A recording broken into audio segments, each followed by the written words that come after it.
Welcome to Amazing Business Radio with best-selling author and customer service and business expert, Shep Hyken. Shep will talk with some of the smartest thinkers in business to help make you more successful in your professional and personal life. This is Amazing Business Radio with Shep Hyken. Hello, everybody. It's Shep Hyken back with another episode of Amazing Business Radio. Very excited today because in the house we have Adrian Brady-Cesana. I love that name, Cesana. And by the way, it's spelled C-E-S-A-N-A. And I want to know how you get C-H out of C-E-S or a Z out of an S. Anyway, it's because he's Italian. So Adrian Brady-Cesana is going to be with us. And I got to tell you, I was on his podcast. Oh, I can't remember. It's been a while, but it's called CXChronicles, a great podcast. It comes out almost every week. And he's written a book titled The 4 CX Pillars to Grow Your Business Now, the Customer Experience Playbook. We're going to talk about that. We're going to talk about his 4 pillars, but a couple of quick announcements real quickly. If you've got an amazing story you want to share, please reach out to me on all of the social media channels because I'm on all of them. And just let me know you've got the story, share the story, and I may share it with everyone. If you've got a question, use the hashtag AskShep, and I'll answer the question there. I may answer the question on this show. I may write a blog about it, or I may even put it on my TV show, which is Be Amazing or Go Home. And you can find that on Apple TV, Roku, Amazon Prime, or you can just go to this great website, beamazing.tv, and you get the episodes there. All right, let's jump into our interview today. It's always fun to talk with somebody I would consider more of a colleague, another author, another customer experience professional. And that's who Adrian is. Adrian Brady-Cesana, welcome to Amazing Business Radio. Hey, Shep, how are you, man? Super excited to be here today, my friend. Well, we have a lot to talk about. First of all, the book, the 4 CX, as in Customer Experience Pillars to Grow Your Business Now, the Customer Experience Playbook. Give us a quick little 30-second elevator pitch about the book. You got it. So, Shep, I spent about 10 years in New York City, having the privilege of working at a number of different venture capital-backed startup companies. Spent time at one of the country's fastest-growing floral subscription companies in H-Bloom. Spent some time building the CX team at a white-glove Airbnb called One Fine Stay. Took a totally different path and joined a home healthcare technology company, building out a customer experience team there. And then most recently, what brought me back to Buffalo from New York City, Shep, was had the pleasure of working at a company called ACV Auctions, helping them think about how they wanted to build out their CX and CS roadmap as they scaled their company to companies public today. And honestly, Shep, as I was going through all these experiences, man, I kept thinking about these reoccurring thoughts and these reoccurring themes. And at the time, I wasn't calling them 4 CX pillar, but I constantly was thinking about team and tools and process and feedback. And really as a CX leader, these things just kept coming in front of me, right? Different challenges, different problems, different solutions, different preferences around how you could actually solve these things. And you know what, Shep? I took some of your advice from when you came on my show well over a year ago, man. I decided to put the damn things down onto paper, write my first book, get these ideas out into the world, and man, just help other up and coming future CX and CS leaders have some type of starting point to understand everything that I had just learned during my time in New York. Well, that's great. And basically what I love about this, by the way, you talk really fast and we're about 3 minutes or so into the show and you've already given us 4 minutes worth of content. So I knew we had a tight show today, so I'm keeping it all in there, Shep. Well, let's jump into what these 4 CX pillars are. And I know it's team, tools, process, and feedback. Let's start with team. Absolutely. So I think number one, Shep, the most important thing here is, at this point with the CXChronicles podcast, I've had the privilege of talking with over 500 amazing customer-focused business leaders across the world. We've put them into 150 episodes. Team is literally the number one thing that every one of these guests always prioritizes and puts to the top of the stack is the most important pillar. So when you're thinking about team, Shep, a lot of the ideas when you're building a CX or a CS team at a high growth startup or at a growing company, you need to think about a number of different variables, man. How are team members hired? How are they trained? How are they retained? How does CX fit inside of the rest of the organization, right? I think most recently, CX has become one of these interesting, I would argue the most interesting part of the business because we get our tentacles into a little bit of everything. We're involved with marketing, we're involved in sales, we're involved with our operations, our product. We're reporting up to executive leadership. We're reporting down and socializing trends and themes. But this team stuff is huge, man, because you can go so deep and so wide with all of the different things that you need to think about while you're scaling your team, growing your team. And frankly, Shep, constantly training, evolving, and optimizing the team. All right. I just actually this morning, and I realized I'm not sure this episode as we record it today will be out in January, I believe, if not early February. So, but just today I was writing an article about the biggest mistake in customer service training. And I know you probably have no idea where I'm going with this, but I just want to know, I'm going to throw it out there. Do you think take a guess? What do you think that mistake is? The biggest mistake with team training? Customer service training.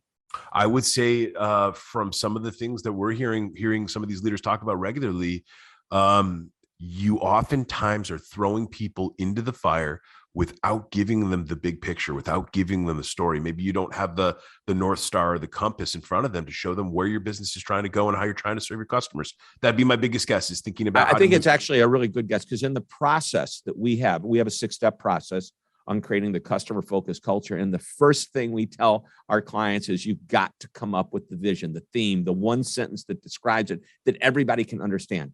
And by the way, I just gave you a hint of what the big mistake was. I used the word everybody. And guess what happens in customer service training? They don't train everybody. They don't. They just train the people that interact with customers. 100%. 100%. And that, you know what that does for the culture? Nothing.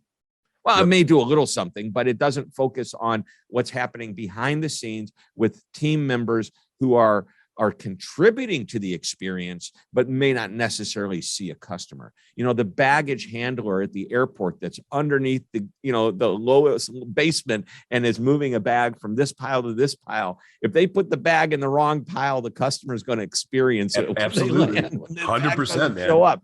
So they need to understand, and they don't necessarily need to be trained the same way somebody on the front line does, but they need to understand their role and the importance of what they do and how it fits in to the cultural idea that we want to be a customer-focused company. 100%, Shep. And Shep, one more thing, man, it's the investment of the team. Some companies, they get this locked and loaded, right? They invest in their teams constantly. They have incredible people like you coming in and talking and sharing about all these different ideas about what they can do better, how they can get tighter, stronger, faster. Some companies don't, man. And I hate to say it, but like the companies that aren't investing in their teams and they're not investing in helping to evolve and push their teams forward, their knowledge bases forward, just their general education and the way that they think about the world and the way that they think about business. Those are companies that are going to be left in the dust, Shep, especially post-pandemic, man. Yep, they are. You used the word constantly just a moment ago as you were referring to constantly training and everything. What is your vision of what constantly looks like in this world when it comes to training? So it's funny. I think a lot of the work that we're doing at CX Chronicles with our client, Shep, we do weekly working sessions. The way that we think about consistently creating new expectations, new goals, new targets, new direction sets for these awesome people that are working in these businesses to constantly be improving. You got to do it weekly, man. It's like anything else in life. If you want to see huge results and you want to see big impact, you got to be working on it on a regular basis. I think every company's got a slightly different appetite and every company's got a slightly different cadence. But I think most CX and CS leaders, if you want to have a world-class team, you need to be investing in that team on a weekly basis. Bingo. And by the way, investing on a weekly basis could be 5 to 10 minutes. It's 100%. Spending hours. It could be part of your weekly meeting, taking a few minutes just to remind them about what your core theme is, what something new is, a new idea, whatever. Sustainability is what it's about. All Absolutely. Right. Let's jump into the second pillar, which is tools. Absolutely. So, okay, in the CX and the CS space, and Shep, me and you we were both at Customer Contact Week last week in Las Vegas, right? Yes. You saw all of these, there was hundreds, right? If I remember correctly on that map, I want to say it was 300, 400, 500 different companies that are doing incredible things, building incredible technology, helping to understand how to use technology or leverage that technology. Tools is a really sticky place in the CX and the CS world. I think the second big thing that most of our guests are talking about in the CX Chronicles podcast is how do you navigate this space, right? Every single week, this year especially, Shep, you saw how much money was invested in the venture side of building new CX and CS or customer success technology. Like, I don't think we've ever seen it like that before. So every week you've got a brand new tool or a brand new piece of software or a brand new solution hitting the market. And they're all saying the same thing, right? They're all saying the same thing about how they're going to help you manage your customers. They're going to help make your team's job easier, right? They're going to keep things organized. They're going to allow you to have a beautiful customer journey map and have all of the analytics along the way with it. Maybe. I think what I've learned, building a number of these different teams, Shep, in New York, was these tools are phenomenal. And there's some tools that are way better than others. And there's some tools that I would argue are almost critical, especially when you're in a rapidly scaling company where maybe every month you're bringing thousands of customers on. Because if you're in that type of a game, tools and technology, man, is a huge way that you're going to keep on top of it. Mm-hmm. But some of the things that we'll spend time on, not only the show, but with our clients thinking about, Shep, is understanding how to use the CRM, make sure it's fully being utilized, make sure that you're actually integrating it with other parts of the business that can give you a broader picture of what type of information you really have about your customer portfolio. I think there's another big piece to that too, man. If you want to call yourself a truly customer-focused or customer-centric organization, you better be socializing that stuff, right? So folks in marketing and sales should know what's happening in customer success or account management or in your retention. You're talking internal socialization, not like absolutely social media to the world. You're talking about socializing internally, socializing it internally, so that the whole team, the whole business, everybody that's working every single day to serve your customers, they've got a good sense. They've got a good sense for what's going on in other parts of the business. They understand which key metrics or performance indicators really truly do not only drive the business forward and create sustainability for the business, but typically customer happiness too, right, Shep? If we're focused on some certain measures that keep the customers coming back and keep the customers happy, let's keep doubling down on that stuff. That's really important. And a lot of times the tools are going to be really what get us there. I think the other thing, and you spend a ton of time talking about this with all of your work, Shep, but the world has changed in terms of how we have to speak to our customers now, right? So it's not always in person anymore. Oftentimes it's going to be telephone, email, Zoom calls, text message. There's all these different ways that we're communicating with our customers. Now, each one of those channels represents, I think, a couple of things. It represents huge opportunities, but it also represents huge challenges, right? And huge struggles for certain companies. So thinking about how you can really pinpoint which tools or which technology is going to allow you and allow your team to best serve your customer base, that's going to be a mission critical for most growth focused companies. Yeah, I love this. And by the way, in my 6-step process, we've already talked about you've got to establish your vision. The next thing is communication. And you just mentioned it. You got to communicate throughout the entire company that vision and the way it's being done, and reinforce it with all the information that you just mentioned that helps let people know this is what's going on. And number 3 is training. We don't need to worry about the other 3 steps. People who've been listening to the show have heard me talk about this before. Okay, just in case they want to know, it's executives and leadership, managers, supervisors need to be role models. Yep. They need to defend the culture. That's number 5. And they need to celebrate it and let everybody know it's working and give people that pat on the back that they need. That's step 6. But what I want to do right now is I want to give a short break to our audience. And when we come back, I want to continue talking about the 4 pillars, and that would be the other 2, process and feedback. We are talking with Adrian Brady-Cesana, the author of the 4 CX pillars to grow your business now, the Customer Experience Playbook. It is available on Amazon. And if you want to learn more about Adrian, CXChronicles, that's the name of his organization. Website for it, www.cxchronicles.com. Can't get any easier than that. We're coming back in just a moment. Don't go away. Hi, Shep Hyken, your customer service and experience expert, and I'm excited to tell you about my new book, I'll Be Back, How to Get Customers to Come Back Again and Again. Now, this book is packed with idea after idea on how to, just as the title implies, get your customers to come back. In the book, you'll learn that repeat customers aren't always loyal customers. Now, both are great, but there's a big difference. You'll also learn about 10 reasons a customer may stop doing business with you and 3 reasons you would stop doing business with them. And one of my favorite lessons is a 6-step process for creating an I'll Be Back strategy. Of course, there's much, much more. You'll start getting more of your customers to say, I'll be back almost immediately. Just go to www.illbebackbook.com. Again, that's www.illbebackbook.com. You're listening to Amazing Business Radio with best-selling author and customer service and business expert, Shep Hyken. We're back on Amazing Business Radio, and I did something that was so not amazing. I mispronounced Adrian's last name.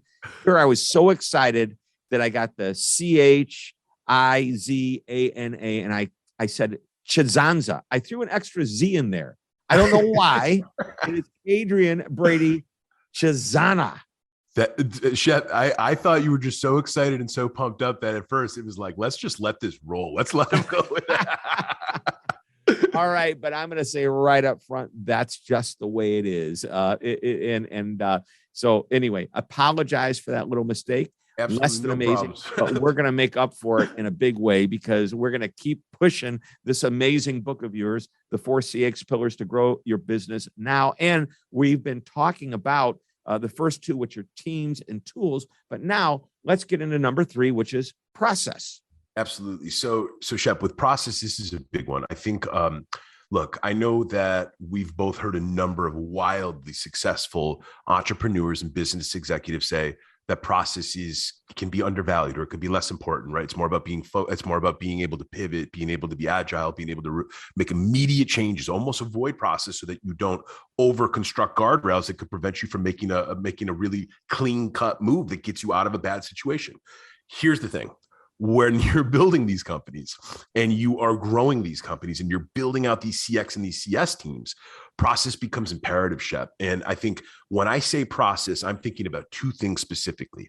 Number 1, having a living playbook. A playbook can be as simple as a 1-page sheet that gives a 10-person team a really clean, clear-cut view in black and white on what the expectations are. It might be expectations around how the team is formed, expectations around how you're going to use the tools. Or Shep, like you mentioned in the last pillar, you got to make sure that you know how to use the damn tools or else everybody's in trouble. Yep. The third thing could be about process, understanding where to find critical information, where to find your knowledge base, how to help your agents or your customer-focused reps or your customer-facing reps know where they can go find answers. And better yet, make sure that the answers are consistent, right? You never want to get up to date.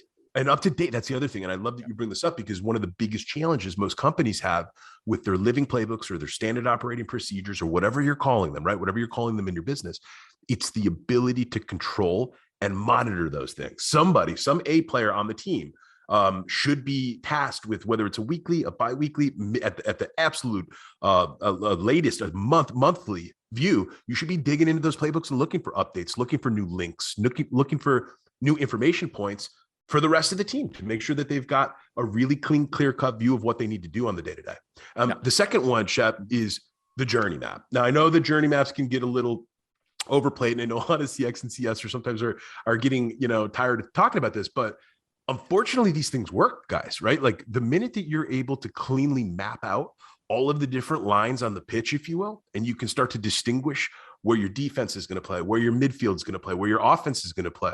And you actually have roles on the field for where people need to go attack the ball or be ready to defend the ball. That is huge, man. And that's process. And I think in these growth focused companies, Shep, as you know, things change every single solitary day, not every week. They change every day. So you need to come up with your own preference and your own style for your business and your team to think about who on the team is going to be mapping and documenting all of the different things that you're going through week over week over week as your company grows and evolves. Right. So I want to hit 2 things there. Let's start with the journey map because it ties into what I want to do related to the process. The journey map is part of the process, but it's created to your, we call it a process manual, whatever you want to call it. Number 1, you can't do it one time. Because about the time you've got it perfected, something's going to change. You need to go Absolutely. back and update it. So this is a journey map. Go through this exercise, and I would suggest if you've never done it before, you actually go through it a couple of times in a 2-3 month period, because you'll tweak it. Then you can move to every 6 months. And I think that if depending on your business, you can maybe do it once a year, but you don't want to wait much longer than that because the way you do business is going to change, which takes us back to the manual that people would go to get the answers, to know how to do this, to call it a knowledge base, tutorials, etc. Yeah. We have something in our business we call the unique method. And that's probably not a very good title for this book that we've created, but it comes from the coach that I work with, Dan Sullivan, from the Strategic Coach. And one of the first things we did is one of the first sessions with Dan was, he said, you need to take everything in your business that you do and need to put it into a manual. Yeah. Everything. So I've never, at the time, I'd never shipped out anything via FedEx or USPS or, like packages.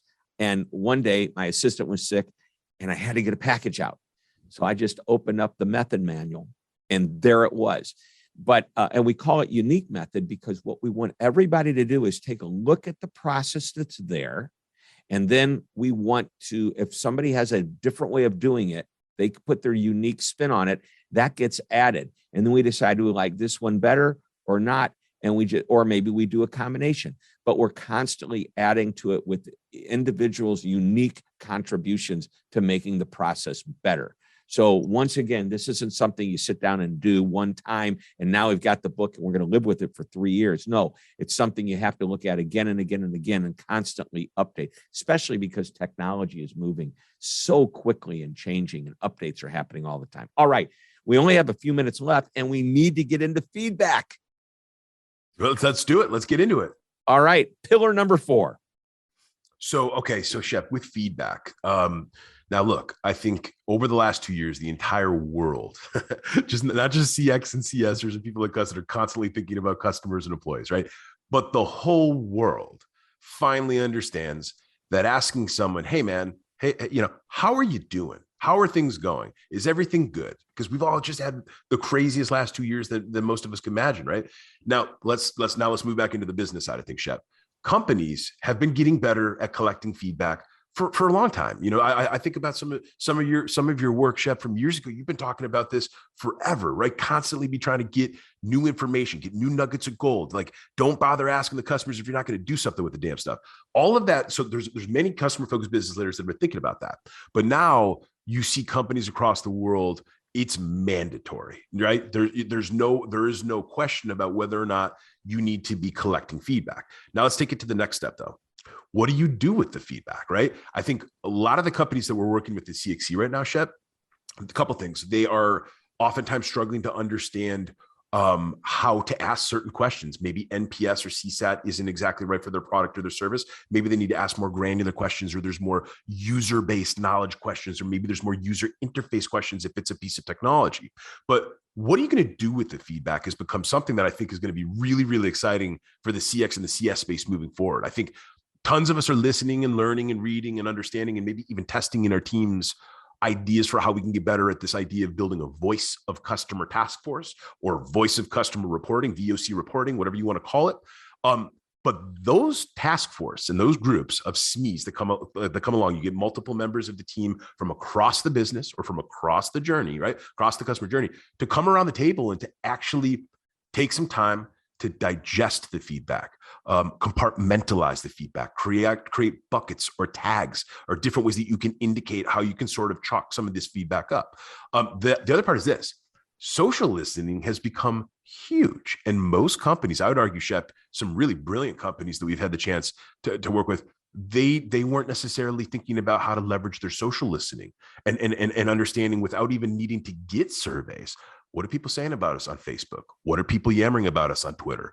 What are people liking, commenting, or engaging upon in Instagram, right? All of these different channels create all of this extra feedback that's lying there waiting for us. Yeah. Verbatim, by the way. 100 per verbatim. You can see what these people are thinking, feeling, saying, breathing before you ever send an NPS survey, right? That's the other thing, is like there's all this information out there right now before you blast one survey email, right? So feedback is going to be huge. I think the last part, Shep, too, is just when I said socialization earlier in the show, if your business and your team isn't taking the time to socialize that customer feedback all the way up the executive ladder to the CEO, to the top of the business, and then all the way down to your newest customer service rep or your newest business development rep, even better, someone who's going to be pitching and selling your product, then you're behind, man. And you got to be thinking about how you can share this information in a really clean, clear-cut way so that you're storytelling across the business about what customers love, what customers aren't so thrilled about, and what customers really don't like about us at all. Because that's how a business and that's how any type of corporate culture